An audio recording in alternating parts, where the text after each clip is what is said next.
Ruby Killian had learned to read lies in the space between words. She'd trained herself to catch them in the pause before someone smiled, the way hands gripped wine glasses too tightly, the forced lightness and laughter that didn't reach the eyes. Tonight, every nerve ending she possessed screamed that something catastrophic was about to detonate inside Aurelius. And the man sitting at the corner table had no idea he was already marked for death. Nicholas Huddleston didn't look like a man walking toward his execution. He looked like a power incarnate.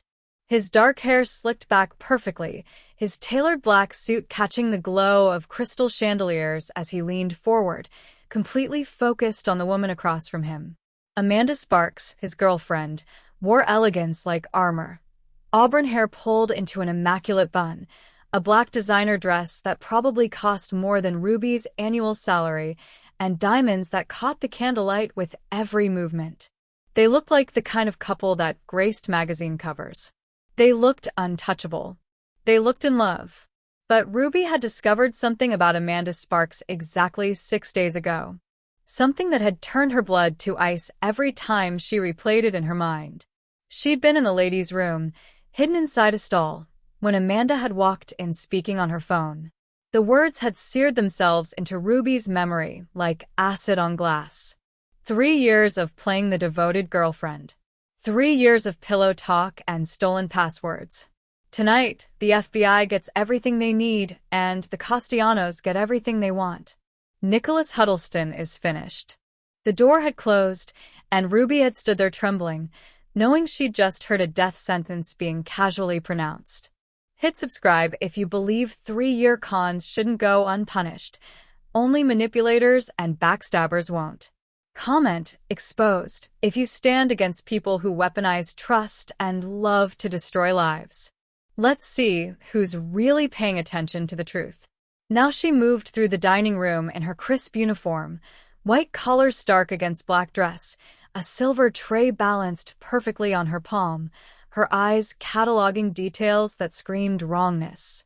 4 men occupied separate tables around the perimeter, all dressed as wealthy patrons, all making the motions of eating but never actually consuming food. The security cameras had been repositioned since her last shift, angled toward Nicholas's table like predators watching prey. The kitchen staff included 3 faces she'd never seen before, men who moved with tactical precision instead of culinary chaos. The maitre d' kept glancing toward a woman at the bar who nursed a martini she never actually drank. This was a trap, an elaborate, meticulously orchestrated trap. And Nicholas Huddleston was walking into it with his guard completely down because the woman he trusted had designed every detail of his annihilation. Ruby approached the corner table with Nicholas's whiskey, her heart pounding so violently she was certain everyone in the restaurant could hear it. She was a waitress. Nobody important. She had no business inserting herself into whatever deadly game these people played. Her mother needed her alive and employed, not dead in an alley because she couldn't keep her mouth shut and her head down. But her hand was already moving, slipping the folded receipt beneath Nicholas's fingers as she set down his glass with practiced grace. "Your whiskey, sir." Her voice came out steady, professional, though every muscle in her body was screaming. Nicholas's eyes lifted to her face. They were intelligent and cold, and saw far too much. For a terrible moment, she thought he might ignore the note, might dismiss her as crazy, might crumple the paper without looking. Then his fingers moved with elegant precision, unfolding the receipt below the table's edge, where Amanda couldn't see. 6 words. That's all she'd written. 6 words that would either save his life or end hers. "Your girlfriend set you up. Leave now." Something shifted in Nicholas's expression. Not alarm, not confusion. Something far more dangerous. The civilized veneer cracked just enough to reveal the predator beneath, the man who'd built an empire through calculated ruthlessness. He scanned the room with new awareness, his gaze moving deliberately from the fake diners to the repositioned cameras to the kitchen entrance where unfamiliar faces moved with military bearing. His eyes returned to Amanda, who was saying something, her performance absolutely flawless, her smile radiant. He dabbed his mouth with his napkin, every movement controlled and unhurried. He stood with fluid grace. He smiled at Amanda like absolutely nothing had changed. I need to take a call. Business. You understand. He walked toward the kitchen exit, not the main door. Within 30 seconds, the world exploded. Men Ruby hadn't even consciously registered suddenly had weapons in their hands. The fake diners were pulling federal badges from inside their jackets. FBI. The front doors burst open and more agents flooded in, shouting commands that transformed the elegant restaurant into chaos. Wealthy patrons screamed. Silverware clattered to marble floors. And Amanda was screaming too, her performance shifting seamlessly to terrified victim, her hands raised as though she needed protection from the very raid she'd orchestrated. But Ruby saw the exact moment Amanda's eyes found her across the pandemonium. Saw the precise second recognition crystallized into understanding. Saw the beautiful face contort with rage, so pure and venomous it looked inhuman. A hand clamped around Ruby's wrist and yanked her backward through the kitchen doors with bruising force. Nicholas moved like violence given human form, dragging her past screaming chefs and federal agents who seemed to materialize from nowhere. They burst through the service exit into the alley where frigid night air hit her lungs like a physical blow. Nicholas spun her against the brick wall, not gently, but not cruelly. One hand braced beside her head, his face inches from hers, his presence overwhelming. Tell me everything. Right now. The words poured out in a rush. The bathroom conversation, the suspicious alterations to the restaurant, the federal agents posing as staff, everything she'd observed and overheard and feared. Nicholas's expression grew colder with each sentence until he looked carved from winter itself. Amanda didn't set a trap for me, he said, his voice deadly quiet. She set one for my entire organization. I was just the bait. My people were the real targets. A coordinated mass arrest was seconds from happening. His jaw clenched. You didn't just save my life. You saved my empire. A red laser that appeared on Ruby's chest. A tiny circle of light that meant death had found her anyway. The laser sight tracked upward toward her heart, and Ruby's brain screamed that she should move, dive, do something. But her body refused to respond because this was how her story ended, shot in an alley for trying to do the right thing. Nicholas's body slammed into hers, tackling her behind a parked delivery van as a gunshot cracked through the night. The bullet sparked off brick exactly where her head had been. Ruby's ears rang, her vision swam, and Nicholas's weight pressed her against freezing concrete while more shots rang out, each one hunting for her life with professional precision. They're not shooting at me, Nicholas said directly into her ear. They're shooting at you. Amanda's backup contingency. If I survive the raid, eliminate the witness who warned me. Another bullet punched through the van's window above their heads. Safety glass rained down like diamonds. Ruby understood with crystalline clarity that her life, as she knew it, was over. She was either going to die in this alley tonight or become the most hunted civilian in the city. There was no third option. No returning to her small apartment and her mother and her normal life. That life had ended the moment she slipped Nicholas Huddleston a warning. Can you run? Nicholas asked. I don't have a choice. His smile was sharp as broken glass. Good answer. Stay low. Follow me. They ran. The safe house was nothing like Ruby expected. She'd imagined something from movies, all dark leather and cigar smoke and dangerous men playing cards. Instead, it looked like a tech startup. Clean minimalist lines, wall-mounted monitors displaying data feeds, people working with focused intensity at standing desks. Nicholas's inner circle gathered in a glass-walled conference room with panoramic city views and security measures that probably cost more than Ruby would earn in her lifetime.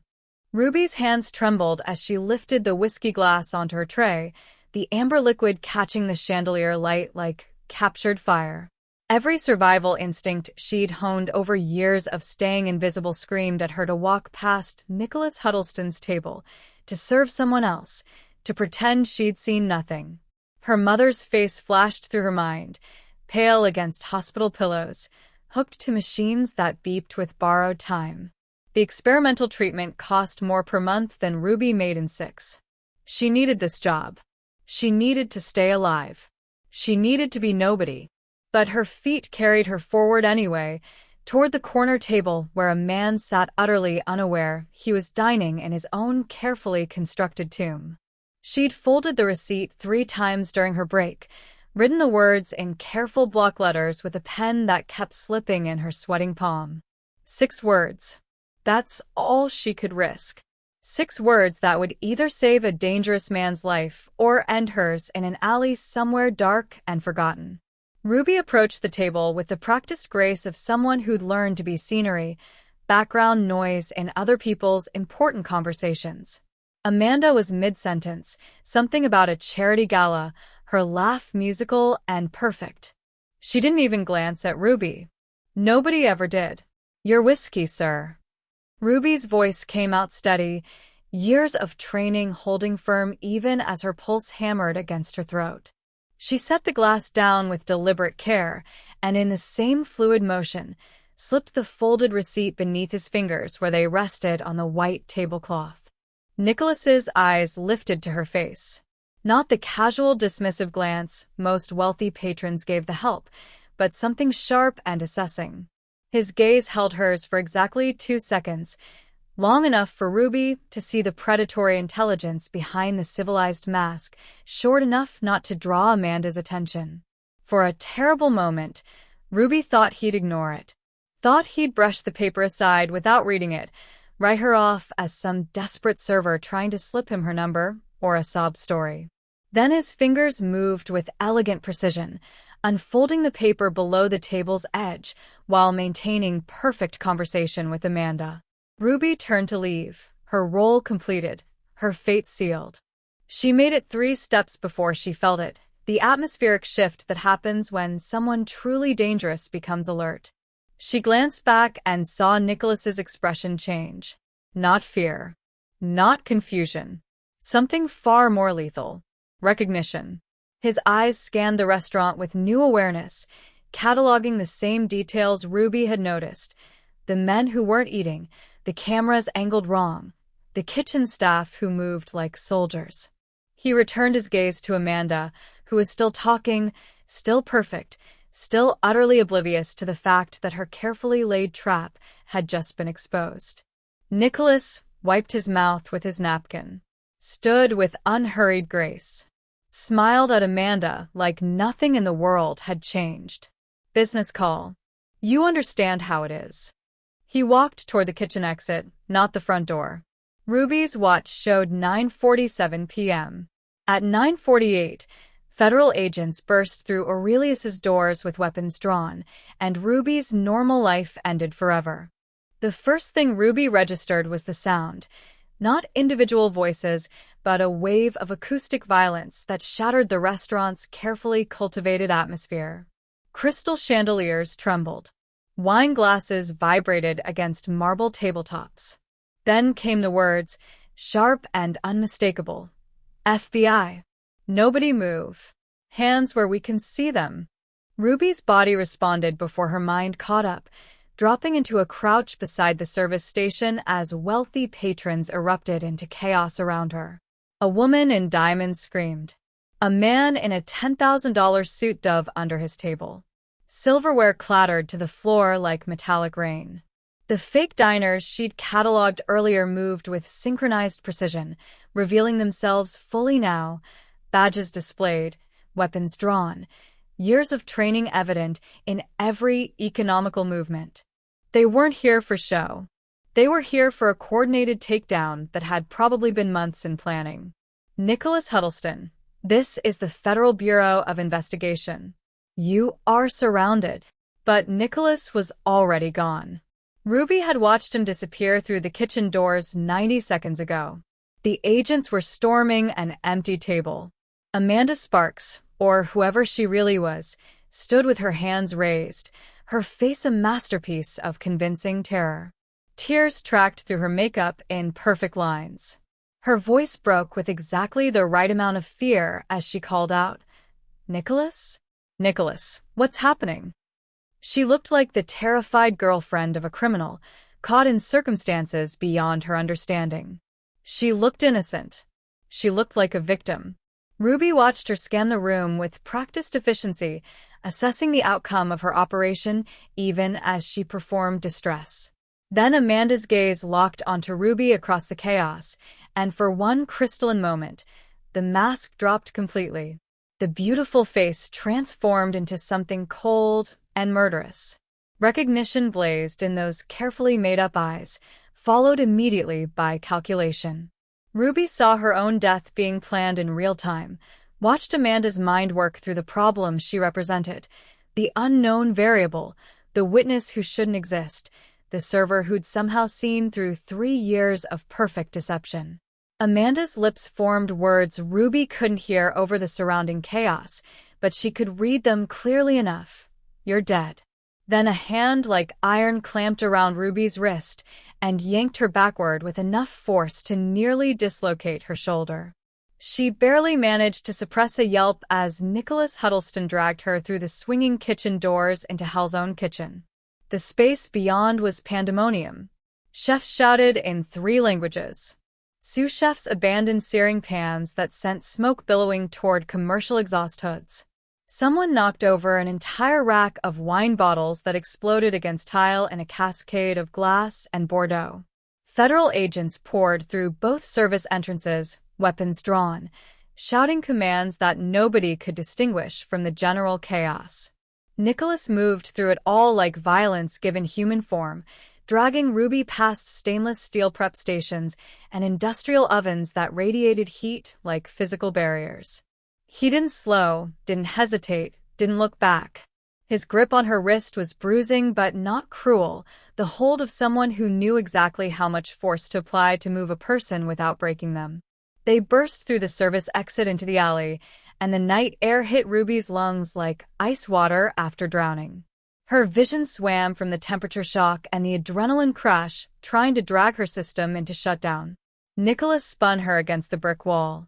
One hand braced beside her head, not touching her but close enough that she felt the heat radiating from his palm.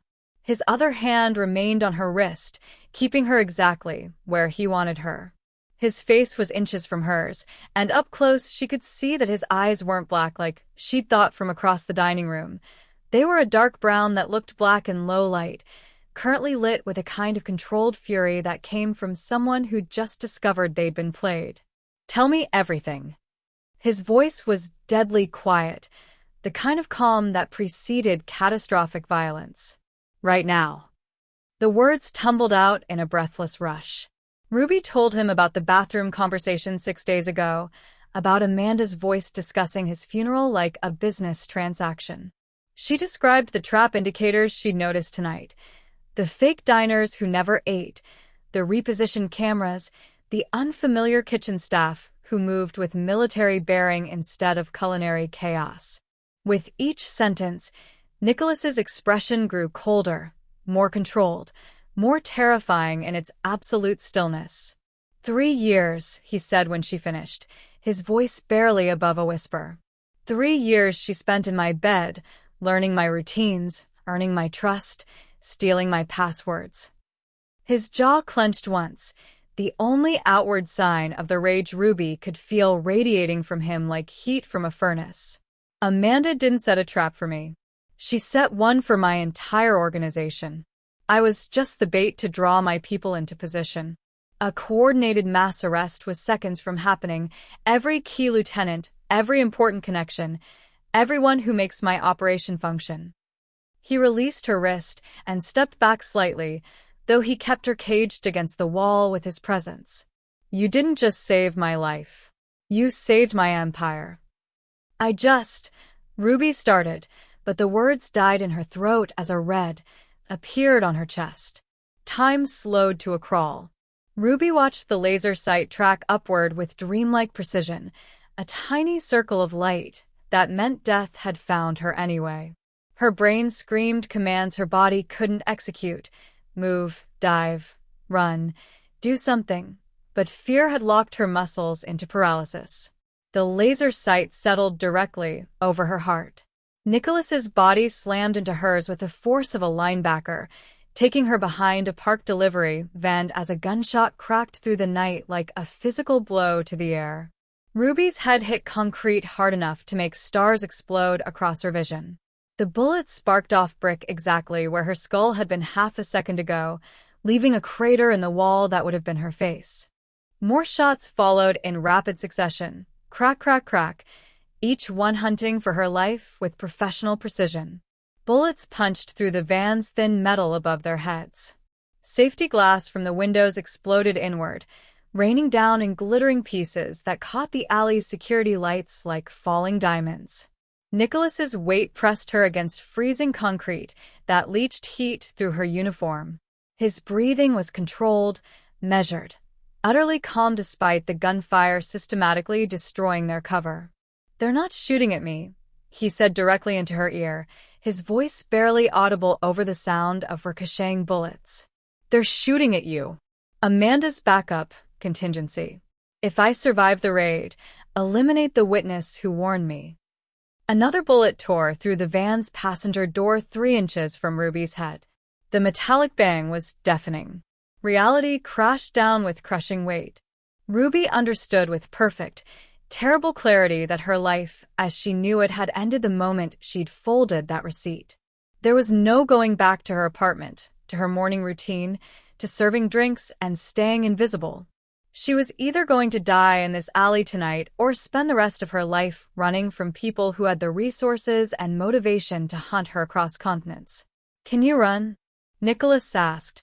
Ruby's whole body shook with adrenaline and terror and the kind of clarity that comes from accepting you're already dead. "I don't have a choice, do I?" His smile was sharp as broken glass and twice as dangerous. "Good answer. Stay low. Follow me. Don't stop for anything." He moved first, using the van for cover, then sprinting toward a gap between buildings that Ruby wouldn't have noticed if she hadn't spent years memorizing the service routes around Aurelius. She followed because staying meant dying, because her legs were moving before conscious thought engaged, because Nicholas Huddleston had just become her only chance at surviving the night. More gunshots chased them into the darkness. Ruby heard them impact brick and metal and asphalt, each one close enough to feel the air pressure change. Her lungs burned. Her heart hammered so violently she thought it might tear itself apart. She'd never been athletic. Her life was carrying trays and standing for 12-hour shifts, not sprinting through back alleys while professional killers tried to put bullets in her spine. Nicholas moved like he'd been born running from danger, navigating the city's shadows with the practiced ease of someone who knew every shortcut and hiding place. He took corners without slowing, jumped obstacles without looking, moved with the kind of certainty that came from having escaped death enough times to make it routine. Ruby tried to keep up, tried to match his pace. Her ankle twisted on uneven pavement and pain shot up her leg, but she didn't slow, couldn't slow, because stopping meant dying and she refused to die in an alley like discarded trash.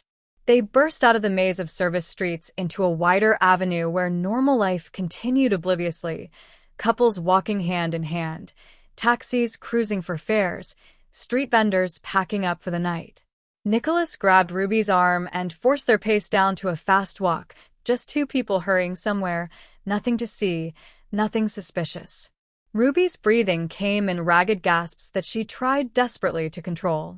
Sweat soaked through her uniform despite the cold. Every muscle trembled with spent adrenaline. They walked 3 blocks like that, Nicholas's hand firm on her arm, guiding her through the pedestrian traffic with the same certainty he'd shown navigating the alleys.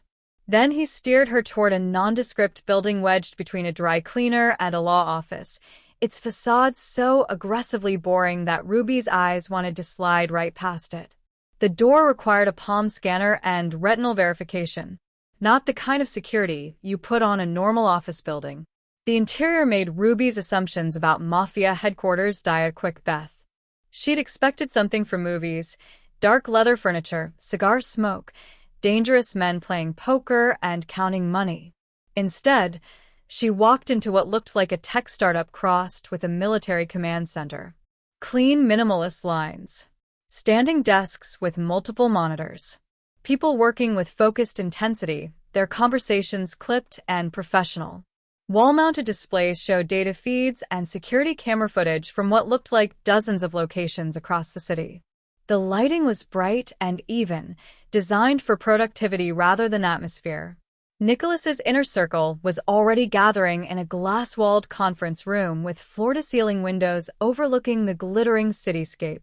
Ruby counted 6 people, each one moving with the kind of controlled precision that suggested extensive training. They dressed like corporate executives, but Ruby had spent too many years reading body language to miss the predatory awareness in their movements. Nicholas guided her into the conference room and released her arm for the first time since dragging her from the restaurant. Ruby's legs nearly buckled. She caught herself against the table's edge, her hands shaking so badly she had to grip the polished surface to hide it. "This is Ruby Killian," Nicholas said to the room. His voice had returned to that deadly calm, all emotion locked behind perfect control. "She's the reason we're not all in federal custody right now. She's also the reason Amanda Sparks has designated her for immediate elimination." 6 pairs of eyes focused on Ruby, with varying degrees of assessment. None of them looked particularly sympathetic. They looked calculating, measuring whether she was an asset or a liability. A lean man with salt and pepper hair and calculating gray eyes stepped forward. "I'm Carter, head of security." He studied Ruby the way a jeweler might examine a diamond, looking for flaws, assessing value. "You passed Huddleston a warning during a federal raid. That took either massive courage or catastrophic stupidity." "Probably both," Ruby managed, surprised her voice worked at all. The ghost of a smile touched Carter's mouth. "Fair answer." He turned to Nicholas. "Amanda, assuming that's even her real name, will have already issued termination orders. Every asset she controls, every favor she can call in, they're all hunting for this girl right now. We have maybe an hour before they triangulate her identity and known locations." "Her mother," Nicholas said. It wasn't a question. Ruby's blood turned to ice. "What about my mother?" "She has stage 3 cancer," Nicholas continued, clearly having already compiled a dossier on Ruby in the time it took them to reach the safe house. "Undergoing experimental treatment at Mercy General. The medication costs $12,000 per month, which you pay for with money from waiting tables plus 2 additional part-time jobs." He'd researched her. Of course he had. The moment she'd slipped him that note, she'd become a variable in his equation. "You didn't build a criminal empire by trusting blindly. Amanda will use her to get to you," Carter said bluntly. "It's what I'd do. Find the leverage point and apply pressure until you surface." Ruby's knees finally gave out. She sank into one of the conference room chairs, her entire body shaking. "My mother has nothing to do with this. She doesn't even know the words caught in her throat. "She can't be pulled into this. She's dying." "Which makes her perfect leverage," Carter said, not cruelly, but with the clinical assessment of someone who understood exactly how these situations worked. "I'm sorry, but that's reality. Amanda knows you warned Huddleston, which means she knows you're a witness who can destroy her carefully constructed cover. She'll use every tool available to silence you, and your mother is the most effective tool." Nicholas pulled out his phone and typed rapidly. "I'm putting a protection detail on Mercy General. Your mother gets round-the-clock security, disguised as hospital staff. Nobody gets to her room without clearance." Ruby's voice cracked. "You're protecting her?" "You saved my organization," Nicholas said simply. "That earns protection for the people you care about. It's not charity. It's payment for services rendered." "What services?" "I passed you a note. You passed me a note that prevented the largest coordinated takedown in the city's organized crime history." Nicholas sat down across from her, his dark eyes boring into hers with uncomfortable intensity. Amanda had federal prosecutors ready to move, asset seizure warrants prepared, witness testimonies lined up. In one night, she would have dismantled everything I've built over 15 years. Instead, I'm here. My people are free. My operation continues. That's worth considerably more than some hospital security.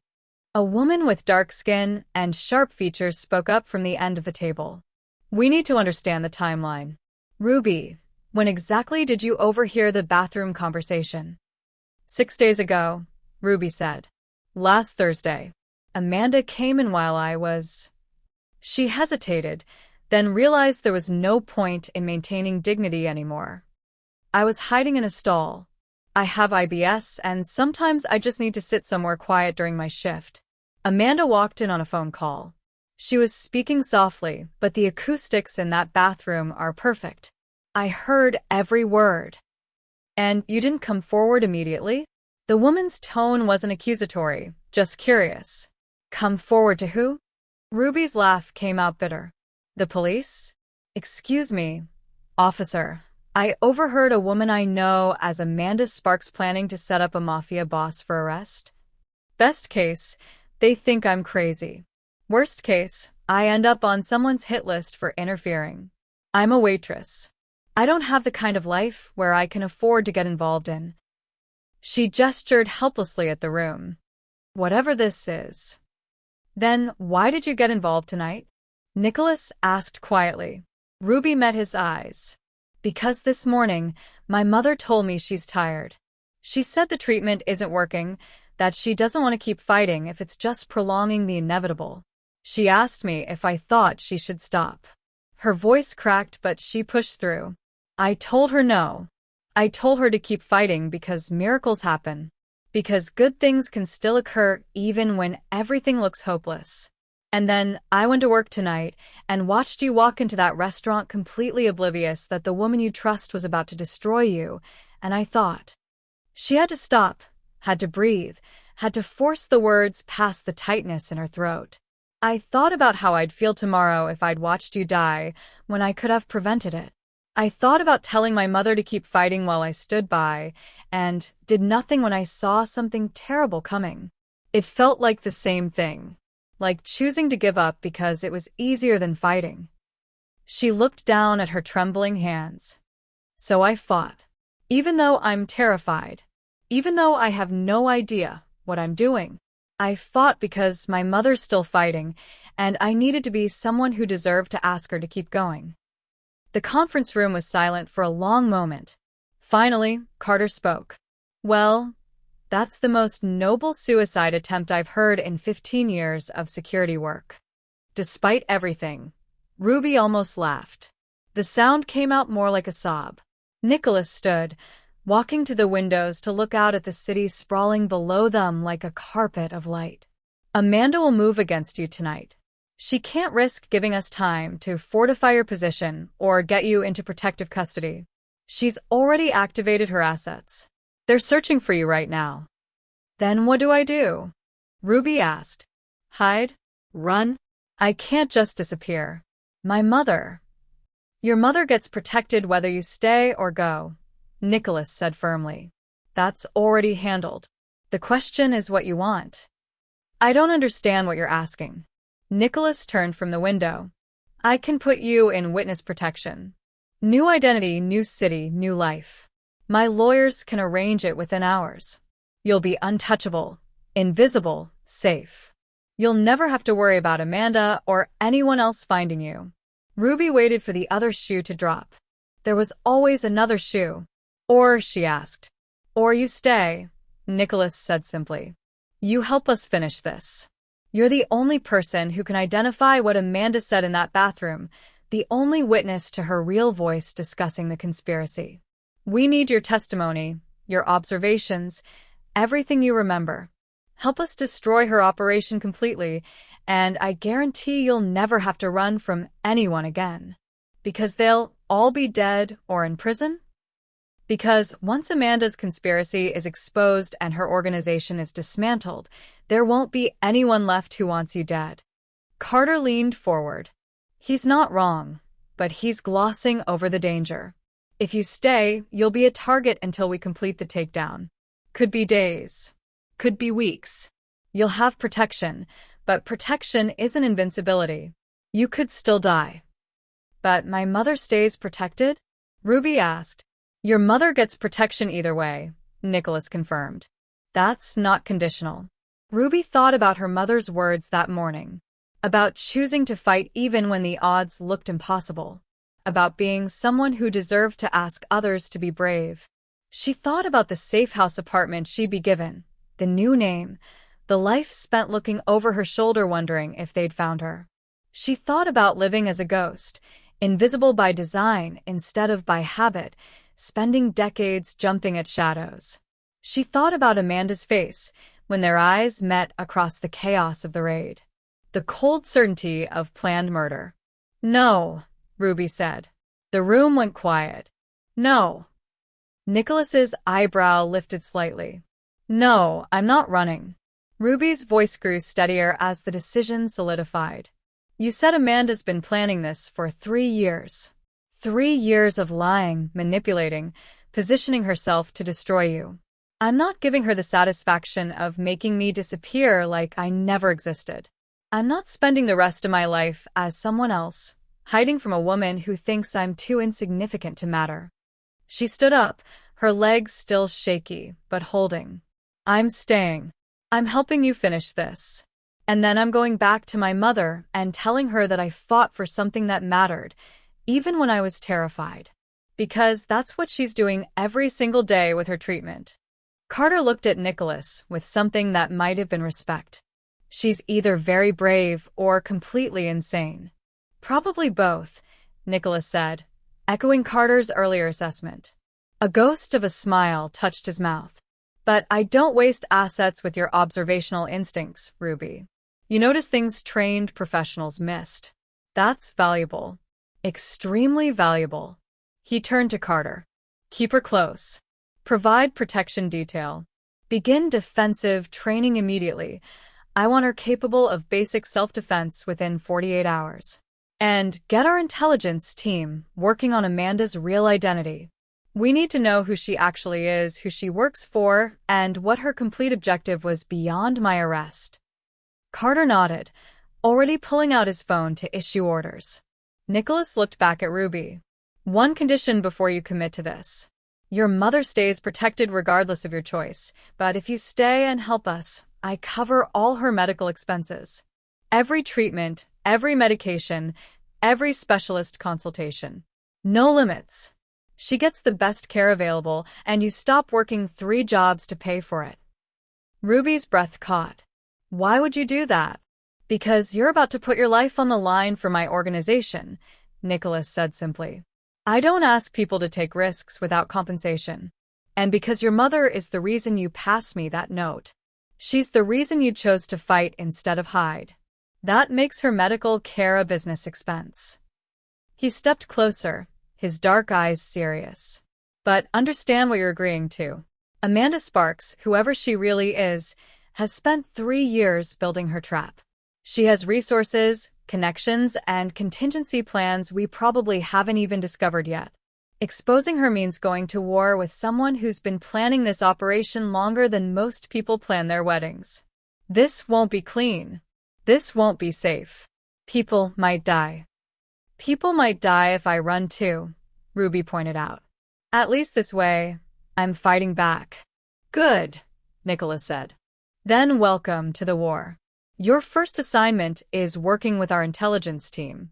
They need every detail you remember from that bathroom conversation, exact words, tone of voice, anything that might help us identify Amanda's real backers. He turned to leave, then paused at the door. And Ruby, thank you for the note, for having the courage to act when you had every reason to stay invisible. That kind of moral conviction is rare in my world. Then he was gone, leaving Ruby alone with Carter and the rest of the security team. Carter studied her with those calculating gray eyes. You just agreed to go to war with one of the most dangerous women in this city. I hope you understand what that means. I'm beginning to, Ruby said quietly. No, Carter said. You're really not. But you will. He pulled out a tablet and began typing. First things first, we're moving you to a secure location. Your apartment is compromised the moment Amanda runs your background. We'll have a team extract anything you need, but you can't go back there. Ever. Ruby thought about her tiny one-bedroom apartment with its leaking faucet and the crack in the bathroom tile she'd memorized while brushing her teeth every morning for 3 years. She thought about her few possessions, her mother's photos on the refrigerator, the life she'd built out of determination and necessity. Okay, she said. Because what else could she say? That life was over the moment she'd folded that receipt. Carter continued typing. Second, media blackout. Amanda's going to realize your problem, and when she does, she'll try to destroy you publicly before she eliminates you physically. We need to control the narrative before she does. That means no phone calls to friends, no social media, no contact with anyone from your previous life except your mother, and those conversations will be monitored for your protection. I don't have social media, Ruby said. And I don't really have friends. Just coworkers. Good. Makes this easier. Carter looked up from his tablet. Third, and this is the hard one, you need to accept that the woman you knew as Amanda Sparks doesn't exist. She's a constructed identity, worn like a costume. Whatever you think you know about her is probably fiction designed to support her cover. Understanding that now will help when we discover who she really is. Ruby nodded slowly. She'd already started accepting that truth, but hearing it stated so cleanly made it real in a way it hadn't been before. Fourth, Carter's expression softened slightly. You're going to see things in the next few weeks that might disturb you. Violence. Interrogations. The ugly mechanics of how organizations like ours operate. I need to know you can handle that without falling apart. I've spent years watching wealthy people treat restaurant staff like furniture while they discuss affairs and business deals and illegal activities, Ruby said. I'm good at seeing things and not reacting. Seeing isn't the same as participating. I'm not participating. I'm surviving. Carter's ghost of a smile returned. That's the right attitude. Survival first, morality second. Remember that when things get messy. He stood, gesturing for Ruby to follow. Come on. Let's get you somewhere secure and start the intelligence debriefing. The sooner we understand what Amanda's really planning, the sooner we can dismantle her operation. Ruby followed him out of the conference room, her uniform still damp with sweat, her ankle throbbing from where she'd twisted it during the chase. She thought about calling her mother, about explaining why she wouldn't be coming to visit tomorrow like she'd planned. But Carter was right. That conversation would have to wait. Right now, the only thing that mattered was staying alive long enough to see Amanda Sparks destroyed. And maybe, just maybe, proving to herself that she could be someone who fought instead of someone who hid. Even if fighting might kill her. The dumpster reeked of rotting produce and something metallic that Ruby's brain refused to identify. Nicholas's weight pressed her against freezing asphalt as another bullet punched through sheet metal inches above their heads, the impact so loud it felt like being slapped. Ruby's ears rang with a high-pitched whine that drowned out everything except her own hammering heartbeat and Nicholas's voice, deadly calm against her ear. They're not shooting at me. They're shooting at you.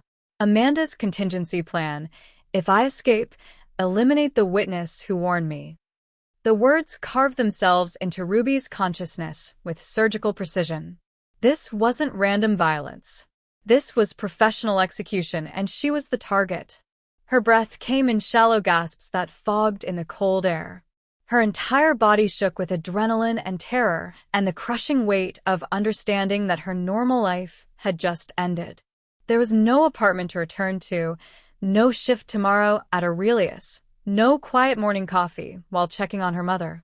She was either dying in this alley tonight or spending whatever remained of her life being hunted by people with unlimited resources and zero mercy. "Can you run?" Nicholas asked. Ruby managed a nod because speech required air her lungs refused to provide. Nicholas moved first, using the dumpster for cover before sprinting toward a gap between buildings. Ruby followed on legs that felt disconnected from her body, her ankles screaming protest from where she'd twisted it earlier. More gunfire cracked behind them, sharp reports that echoed off brick and concrete, each one a reminder that professional killers were seconds from ending her existence. Nicholas moved through the city's arterial darkness like violence given human form, taking corners without hesitation, vaulting obstacles with practiced grace. Ruby struggled to match his pace, her lungs burning, sweat soaking through her uniform despite the cold. She'd never been athletic. Her life was carrying trays and standing through 12-hour shifts, not running from assassins through back alleys that smelled of piss and garbage.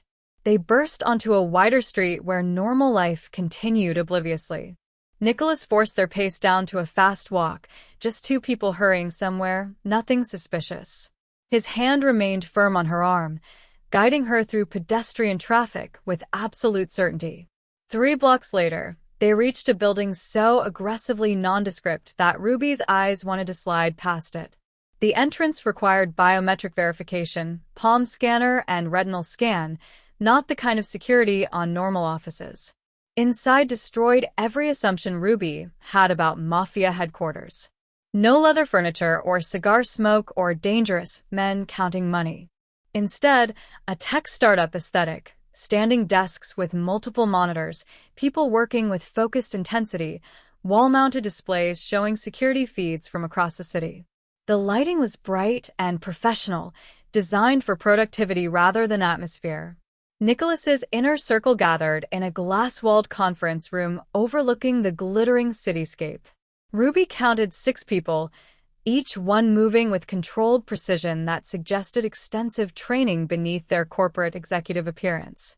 Nicholas released her arm, and Ruby's legs nearly buckled. She caught herself against the conference table, her hands shaking so violently she had to grip polished wood to hide it. "This is Ruby Killian," Nicholas said to the room, his voice returning to that deadly calm. "She's the reason we're not all in federal custody right now." 6 pairs of eyes assessed her with varying degrees of calculation. None looked particularly sympathetic. Ruby realized with crystalline clarity that she'd just traded one form of invisibility for another far more dangerous kind of visibility. And there was absolutely no going back. Carter's fingers moved across the keyboard with surgical precision, and the conference room's main display erupted into a constellation of files, photographs, and data streams that made Ruby's stomach drop. The lean man with salt and pepper hair and calculating gray eyes didn't look at the screen as he typed. He'd clearly done this enough times that muscle memory handled the technical work while his brain processed strategy.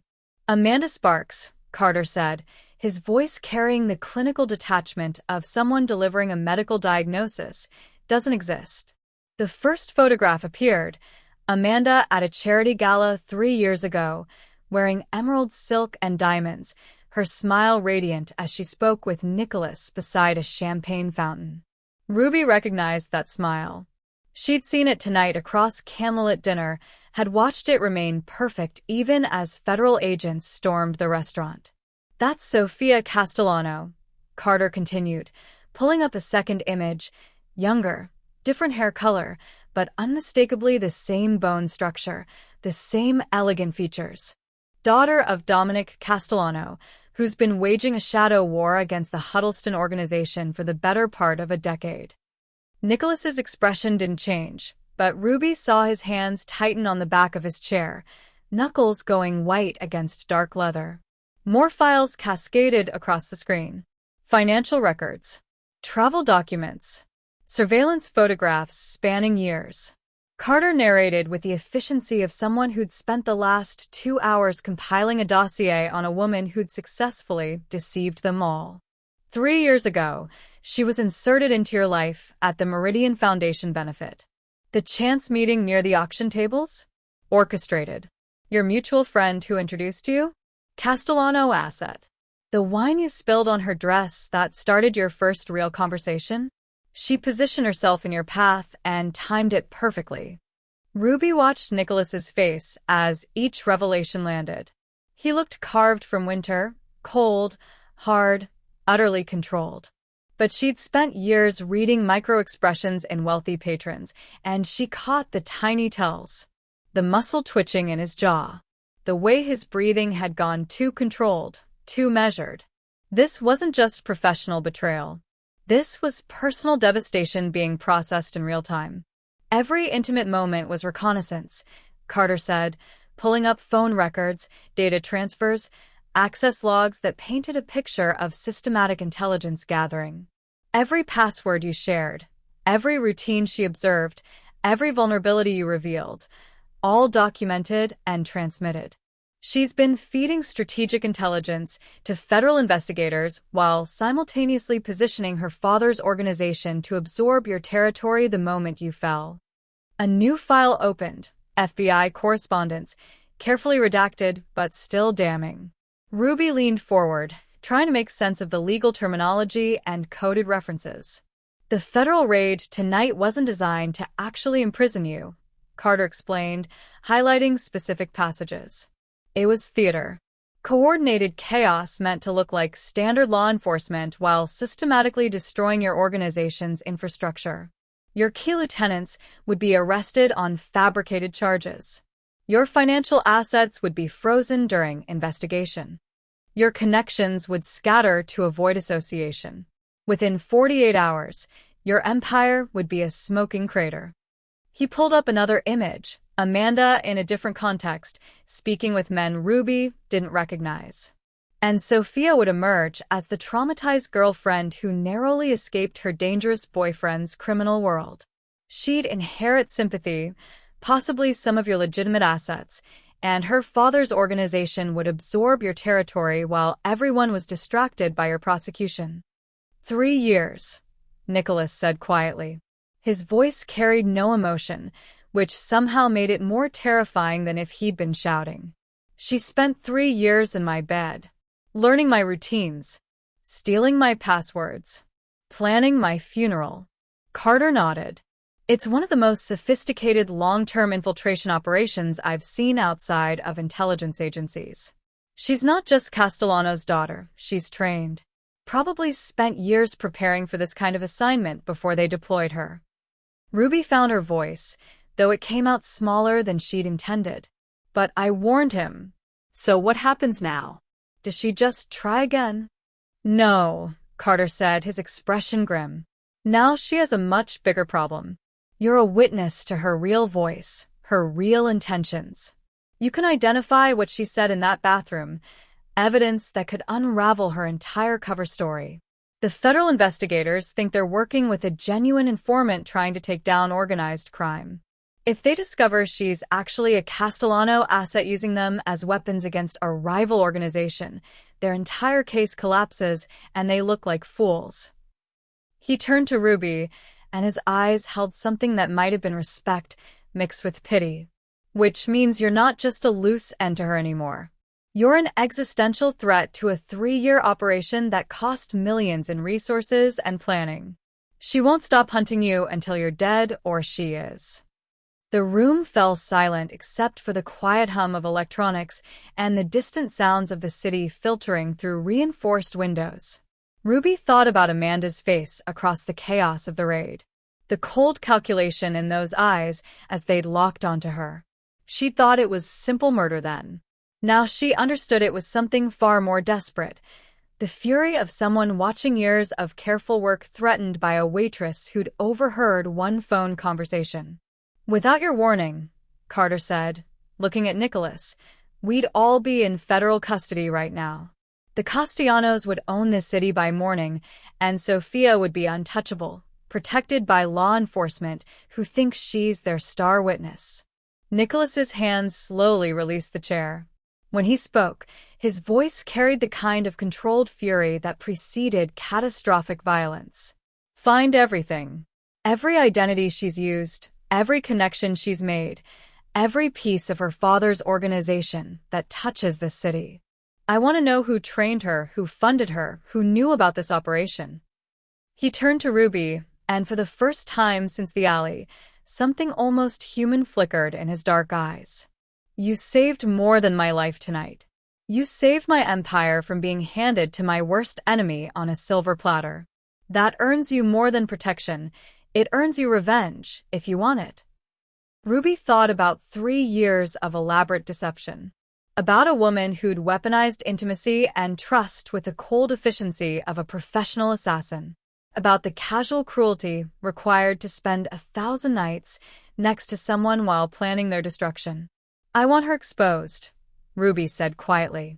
I want everyone to know what she really is. Nicholas's smile was sharp as broken glass. Then let's destroy her together. Nicholas leaned back against the conference table, his dark eyes studying Ruby with the same intensity he'd shown when reading her note.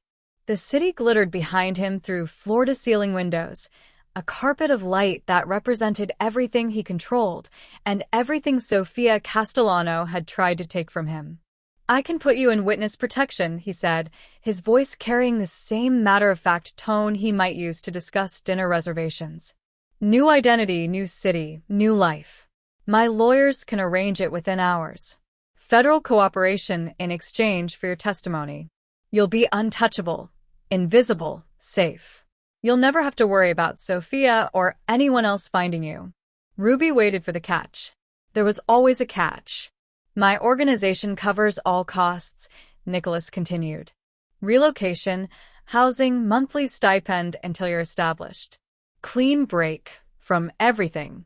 By tomorrow morning, Ruby Killian ceases to exist, and you become whoever you want to be, wherever you want to be. It was generous. It was safe. It was exactly what any rational person would accept.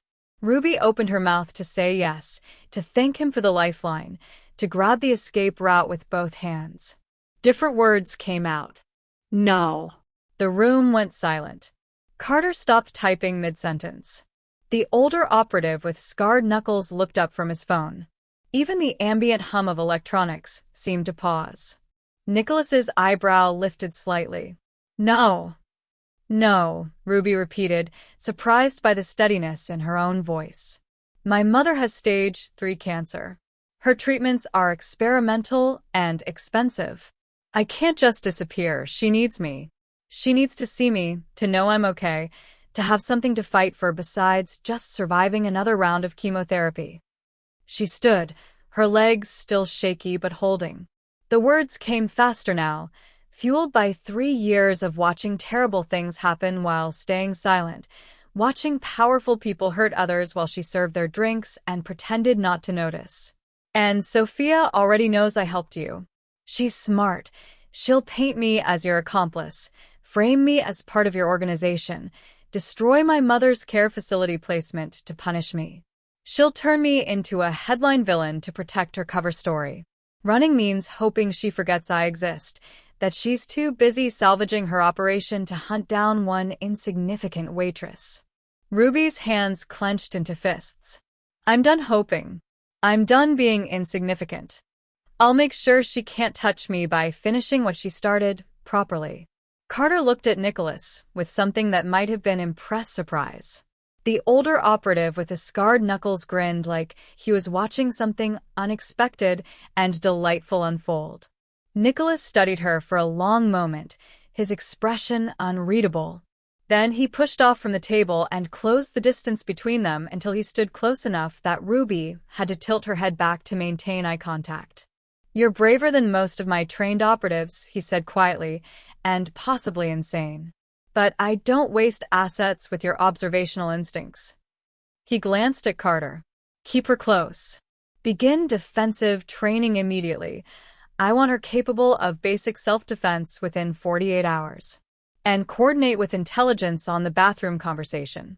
Every word she remembers could be evidence. He turned back to Ruby. One condition. Your mother gets full protection and her medical expenses are covered. Every treatment, every medication, every specialist. No limits. That's not negotiable. Ruby's breath caught. Why would you? Because you're about to put your life on the line for my organization, Nicholas interrupted. I don't ask people to take risks without compensation. Your mother is why you passed me that note. That makes her medical care a strategic investment. Carter stood, already pulling out his phone. I'll arrange the protection detail for Mercy General. Round-the-clock security disguised as hospital staff. The older operative extended a hand toward Ruby, his scarred knuckles catching the light. Marcus. I run field operations. Welcome to the war, kid. Try not to die in the first week. Ruby shook his hand, feeling calluses that spoke of violence and survival. I'll do my best. Your best might not be enough, Marcus said, but he was still grinning. But at least you've got spine. That counts for something. Nicholas moved toward the door, then paused. Ruby, thank you for the note. For having the courage to act when staying invisible would have been easier and safer. That kind of moral conviction is rare in my world. Then he was gone, leaving Ruby alone with people who killed for a living and the growing understanding that she'd just volunteered for a war she had no training to fight. Carter studied her with those calculating gray eyes. Last chance to change your mind. Witness protection is still on the table. Ruby thought about her mother's words that morning, about choosing to fight even when the odds looked impossible. I'm staying, she said. Good, Carter replied. Then let's make sure you survive long enough to regret it. Ruby woke to the sound of her phone vibrating like an angry hornet against the safe house nightstand. She'd managed maybe 3 hours of fractured sleep on a bed that was too soft, in a room that was too quiet, in a building surrounded by too much security. Her body ached from the previous night's sprint through back alleys, and her mind felt wrapped in cotton. The phone's screen showed 47 missed calls and over 200 text messages. The number kept climbing as she watched. Carter appeared in her doorway holding a tablet, his expression grim. She moved faster than I expected. You need to see this. The tablet showed a news broadcast from 30 minutes ago. Amanda, Sophia, stood at a podium surrounded by microphones, her makeup applied with devastating precision. Tears tracked through foundation at exactly the right moments. Her voice broke with perfect vulnerability as she spoke, one hand clutching the podium, like she needed it for support. I barely escaped with my life, Sophia said, her performance flawless enough to win awards. Nicholas Huddleston is a monster. He controlled every aspect of my existence through fear and violence. I thought if I cooperated with federal investigators, I could help stop him. Instead, he discovered my cooperation and... Her voice caught. She pressed a hand to her mouth, composing herself with visible effort. I'm lucky to be alive. The broadcast cut to carefully edited video. Nicholas looking menacing in low light, his expression caught mid-sentence and frozen into something that appeared threatening. Audio clips played out of context, his voice discussing, eliminating problems, and permanent solutions. Ruby recognized the professional manipulation immediately. She'd watched enough true crime documentaries to know how editing could transform innocent footage into damning evidence. Then Sophia delivered the killing blow. There's another woman who helped him evade justice last night. A waitress named Ruby Killian. Ruby's driver's license photo appeared on screen beside Nicholas's booking photo from years ago. She wasn't some innocent bystander. She's been working with the Huddleston organization for months, helping them evade federal investigation. She warned him about the raid, allowing him to escape. She's not a witness. She's an accomplice. The news anchor's voice took over, reciting Ruby's address, her place of employment, her mother's name and location. Every detail of her life laid bare for public consumption within minutes of Sophia's press conference. Ruby watched herself become a headline villain in real time. Different news networks picked up the story, each one adding their own speculation. Her photo appeared alongside Nicholas's on every major site, both labeled dangerous criminals. Social media exploded with amateur investigators sharing her information, calling for her arrest. threatening violence. Her phone wouldn't stop buzzing. Ruby scrolled through messages with growing horror. Former coworkers demanding to know if she was really a criminal. Strangers sending death threats. A few supportive messages buried under avalanches of accusation and fury. Then her mother's contact appeared. Incoming call. Ruby answered with shaking hands. Mom. Ruby, what's happening? Her mother's voice was thin with fear and confusion, the way it got when the pain medication made everything feel distant and wrong. The nurses showed me the news. They're saying terrible things about you. They're saying you're... None of it's true, Ruby said, fighting to keep her voice steady. Mom, I need you to listen carefully. I'm safe. I'm protected. Everything on the news is a lie designed to make me look guilty. But they have your picture. They know where we live. Ruby, I'm scared. I know. But you're protected too. The hospital has extra security now. You probably haven't noticed them, but they're there. Nobody's going to hurt you. I promise. Carter tapped his watch meaningfully. Ruby nodded, understanding she needed to end the call before it could be traced or monitored by hostile parties. Mom, I have to go. But I love you, and I'm going to fix this. Trust me. Please. She ended the call before her mother could respond, before the tears burning behind her eyes could spill over and break her completely. The tablet showed more coverage. The media narrative was cementing with frightening speed. Sophia was the brave survivor who'd risked everything to expose her abusive boyfriend's criminal empire. Ruby was the other woman, the accomplice, the villain who'd helped a monster escape justice. She's brilliant, Carter admitted, watching the coverage with grudging professional appreciation. She's rewritten the entire story before we could counter it. We can't reveal her real identity without exposing our intelligence sources. We can't prove the federal raid was compromised without accessing classified law enforcement communications. And we certainly can't explain your involvement without making you look even more guilty. Marcus appeared in the doorway, his scarred knuckles wrapped around a coffee mug. Kid's public enemy number 2 now. Right behind Nicholas himself. Ruby stared at her own face on the screen, frozen in an unflattering moment from her driver's license photo, already becoming the face of criminality in the public consciousness. So, what do we do? She asked. Carter's smile was cold. We let her think she's won. And while she's basking in public sympathy, we gather everything we need to destroy her completely. Ruby's eyes burned from 72 hours of staring at transcripts, her vision blurring the words into meaningless shapes before snapping back into focus through sheer force of will. The safe house's intelligence room had become her world, screens displaying intercepted communications, phone records, surveillance logs spanning months of Sophia's carefully constructed life.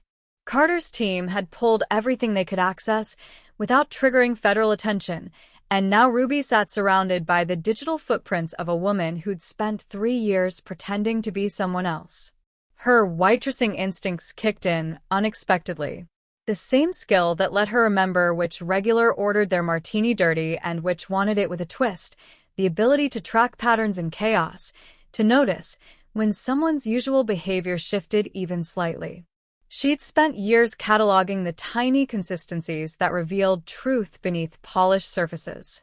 Sophia's communications showed patterns too. Certain phrases repeated across different contexts, seemingly innocuous words that carried weight beyond their surface meaning. Ruby highlighted them in yellow, watching them accumulate like breadcrumbs through a forest of deception. Then she caught it. A phrase Sophia had used 4 times across different encrypted calls, always in moments when discussing secure locations. The Silver Sanctuary, where angels don't reach. It sounded like poetry. Felt like code. Ruby pulled up a new search window, her fingers moving faster now, adrenaline cutting through exhaustion. Luxury properties in the city. Penthouses. Locations known for housing high-value witnesses and protected informants. She filtered for specific design elements: silver, white, modern aesthetic. Then she cross-referenced with properties that had filed renovation permits in the last 6 months, looking for installations of decorative elements. The Meridian Tower appeared in her results. Penthouse 4201. Ruby clicked through property records, her heart rate accelerating. Interior design photos loaded slowly, each image crystallizing her theory into certainty. Silver and white decor throughout. Cold modern elegance. Floor-to-ceiling windows overlooking the city. And there, in 3 different photos, decorative metal angel sculptures positioned on the floor near the windows rather than elevated on pedestals or shelves. Angels that didn't reach. "That's where she is," Ruby said, her voice cutting through the intelligence room's quiet focus. She pointed at her screen showing property records and interior photos. "That's her sanctuary." Carter crossed the room in 3 strides, leaning over her shoulder to examine the evidence. His eyes scanned the information rapidly, his expression shifting from skepticism to recognition. Nicholas appeared in the doorway, drawn by the shift in energy. He studied the screen for a long moment, then looked at Ruby like she'd just performed magic he couldn't quite explain. "You found that from one phrase buried in hours of recordings," he said quietly.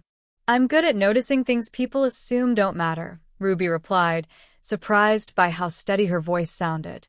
Repeated phrases. Patterns. "The same way I remember that table 12 always orders their steak medium rare but sends it back if there's any pink showing, or that the couple at table 7 fights every Thursday but never on Fridays. People have patterns, even when they're trying to hide." Marcus whistled low. "Kid found Castellano's princess in 3 days. Took our intelligence team 6 months to locate the last witness we hunted."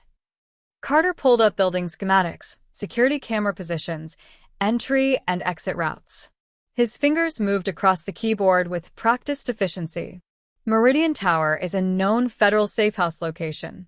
High security. Limited access. If she's there, she's got protection, probably U.S. Marshals, maybe FBI handlers who still think she's their star witness.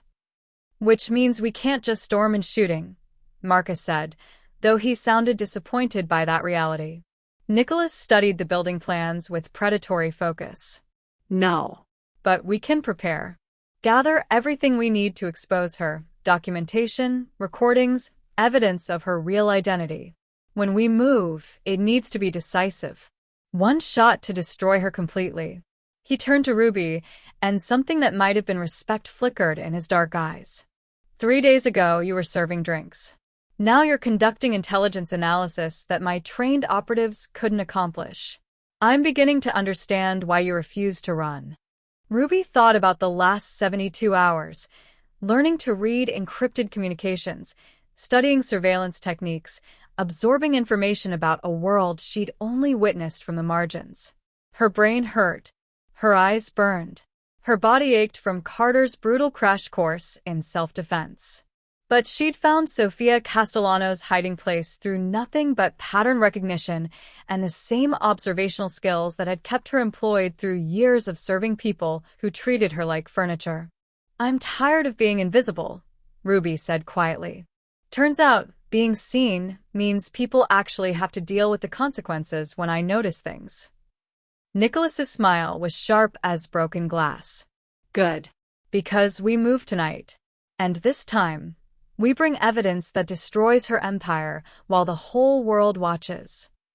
The Meridian Tower penthouse was exactly as Ruby had predicted, a study in cold modern elegance that felt more like a museum than a home. Silver and white dominated every surface, from the polished marble floors to the minimalist furniture arranged with geometric precision. Decorative metal angel sculptures stood sentinel on the floor near floor-to-ceiling windows, their wings spread wide but grounded, unable to reach the soaring ceilings above. The city glittered below like fallen stars, beautiful and distant and utterly indifferent to the confrontation about to unfold. Sofia Castellano stood in the center of the room wearing white, a designer pantsuit that probably cost more than Ruby's annual rent, her auburn hair still pulled into that immaculate bun. Two federal handlers flanked her left side, their suits bulging slightly at the shoulders where shoulder holsters pressed against fabric. On her right stood a man whose Castellano family tattoos were barely concealed beneath his collar, ink that marked him as an enforcer, the kind of soldier who handled problems permanently. When Nicholas entered with Ruby, preceded by Carter and two operatives who secured the room with brutal efficiency that left the federal handlers reaching for weapons they didn't quite draw, Sophia's perfect mask finally cracked. Not completely, but enough that Ruby saw the real woman beneath the performance, and that woman was furious. "You brought your waitress," Sophia said, her voice dripping with contempt so pure it could have stripped paint.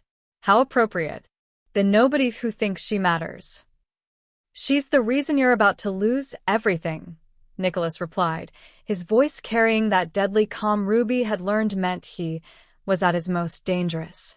Sophia laughed, not her musical performance laugh, but something harder and more genuine. "I have recordings of everything you've done, Nicholas. Every crime, every deal, every body. The moment you touch me, it all goes public. You're finished." Nicholas pulled out a phone, and his smile was sharp as broken glass. "Funny you should mention recordings. Because I have some too." He pressed play. Sophia's real voice filled the room. Not the carefully modulated performance voice she'd used for 3 years, but her actual tone. Harder. Colder. Stripped of the warmth she'd weaponized to seduce a man and destroy an empire. "The Huddleston organization falls tonight. Everything we've worked for. 3 years of playing the devoted girlfriend, and it finally pays off." The federal handlers' faces went pale. They were hearing their star witness, their protected informant, discussing criminal conspiracy in language that made them complicit tools rather than righteous investigators. The recording continued, each word carefully selected from months of intercepted communications. Sophia discussing her real identity, detailing how she'd manipulated federal agents into building a case against Nicholas while actually serving her father's organization. Describing murders she'd ordered, evidence she'd fabricated, witnesses she'd coached into perjury. "My father will own this city once Huddleston burns. The FBI thinks they're taking down organized crime. They're actually just eliminating our competition." One of the federal handlers reached for his radio. Carter moved faster, disarming him with practiced efficiency that left the man gasping and weaponless in under 3 seconds. Sophia's composure shattered completely. "You recorded me. You've been surveilling me this entire time." "Not me," Nicholas said quietly, gesturing to Ruby. "She found you. 3 days of intelligence analysis, and she located your safe house, using one phrase you repeated 4 times. The silver sanctuary where angels don't reach. Poetic. Careless." Sophia's eyes locked onto Ruby with pure hatred. "You stupid, insignificant girl. You have no idea what you've done. What he is. What he'll become with you by his side." "I know what you are," Ruby replied, surprised by how steady her voice remained. "And that's enough." The Castellano enforcer reached for his weapon, his hand moving toward the gun concealed beneath his jacket. Ruby saw the motion before conscious thought caught up, saw the threat in the way his shoulders shifted, the way his weight transferred to his back foot. She grabbed the heavy crystal decanter from the side table and swung it at his gun hand with all the force 3 days of Carter's brutal training had taught her to generate. The weapon discharged as glass shattered against bone, the bullet punching into the ceiling. Plaster and glass rained down like violent snow. Carter was on the enforcer in seconds, disarming him with the kind of violence that left no question about who controlled the room. But Ruby had made the first move. Not Nicholas. Not Carter. The invisible waitress who'd served drinks 2 weeks ago had just prevented an execution through decisive action. Sophia stared at her with something that might have been fear, mixed with genuine surprise. Nicholas's expression remained controlled, but Ruby caught the slight nod, acknowledgement, respect, approval. "Now," Nicholas said quietly, turning back to Sophia. Let's discuss how you're going to surrender everything you've stolen, confess to every lie you've told, and spend the rest of your life watching your father's empire burn from inside a federal prison. Sophia stared at Ruby with undisguised hatred, the kind of pure loathing that came from being bested by someone she dismissed as irrelevant. Her perfect composure had shattered completely, leaving something raw and venomous in its place. You stupid, insignificant girl. You have no idea what you've done, what he is, what he'll become with you by his side. I know what you are, Ruby replied, her voice steady despite the adrenaline still singing through her veins. And that's enough. Sophia's eyes shifted to Nicholas, and her expression transformed one final time, desperation wrapped in calculated vulnerability. She was playing her last card, the only weapon she had left. You won't kill me, Nicholas. You loved me. That was real, at least in the beginning. You can't kill someone you loved. Nicholas's expression didn't change. His dark eyes remained cold and controlled, utterly empty of the emotions Sophia was trying to manipulate. I won't kill you, he said quietly. Then he stepped aside, his gaze moving to Ruby. But she will. Ruby held up the phone she'd lifted from Sophia's designer purse during the chaos of the enforcer's disarming, stolen with the pickpocket techniques Carter had drilled into her over 3 brutal days of training. The slim device felt heavier than it should, weighted with the power it contained. This phone has everything, Ruby said, meeting Sophia's eyes directly. Every contact in the Castellano organization. Every plan. Every shred of evidence about criminal operations spanning years. Financial records. Communications. Blackmail material. All of it. Her thumb hovered over the send button. This goes to every federal office, every investigative journalist, every rival organization in this city. Everything you built, everything you planned, all of it burns. Right now. Sophia's face transformed completely. The mask she'd worn for 3 years, the careful construction of warmth and vulnerability and calculated charm, shattered like safety glass under pressure. What emerged was something feral and inhuman, pure rage stripped of all pretense. She lunged at Ruby with manicured fingernails extended like claws, a sound tearing from her throat that was more animal than human. Ruby's training kicked in, she started to move, started to defend, but Carter was faster. He intercepted Sophia mid-leap with brutal efficiency, redirecting her momentum into the floor-to-ceiling window. The glass shuddered but held as he secured her wrists with zip ties that cut into expensive skin, leaving red marks that would bruise by morning. Ruby pressed send. The phone chirped once, a small, innocuous sound that meant everything. Gigabytes of evidence began transmitting across the city, like digital wildfire. Files flowing to federal prosecutors, investigative reporters who'd built careers on exposing corruption, rival organizations who'd spent years looking for leverage against the Castellanos.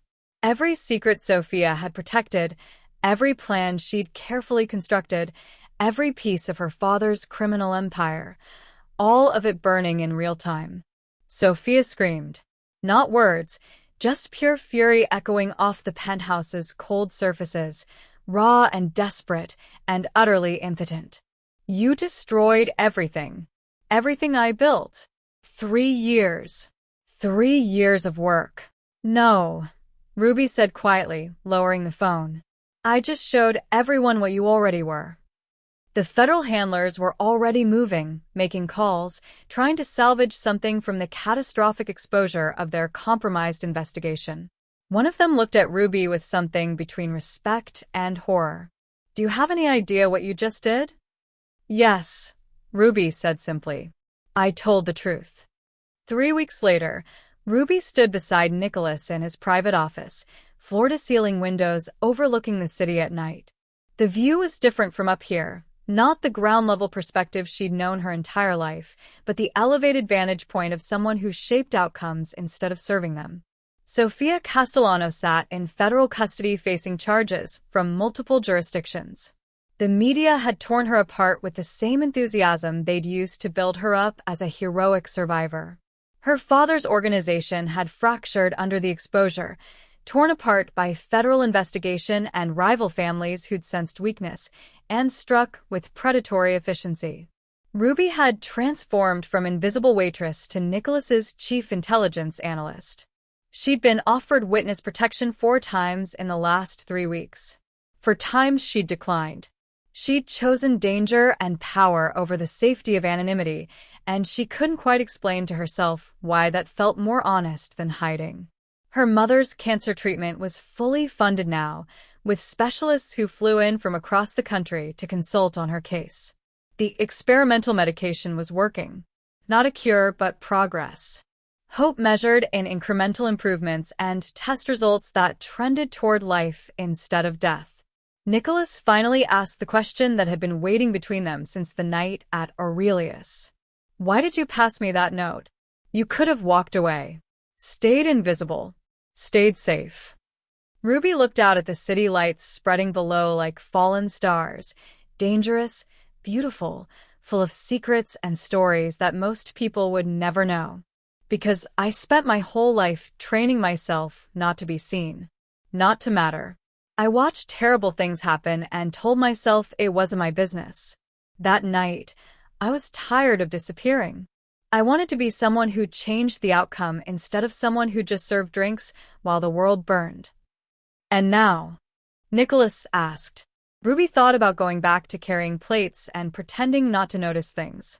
About the person she was before she slipped a warning to a man everyone called dangerous. She couldn't be that person anymore. Didn't want to be. That version of Ruby had died in an alley while bullets sparked off brick. "Now I stay," she said. Nicholas's smile was genuine. No calculation, no performance, just approval. "Good. Because I don't trust easily anymore. But I trust you." They stood in silence, watching the city breathe beneath them. Somewhere in that sprawling darkness, other threats were forming. Other lies were being told.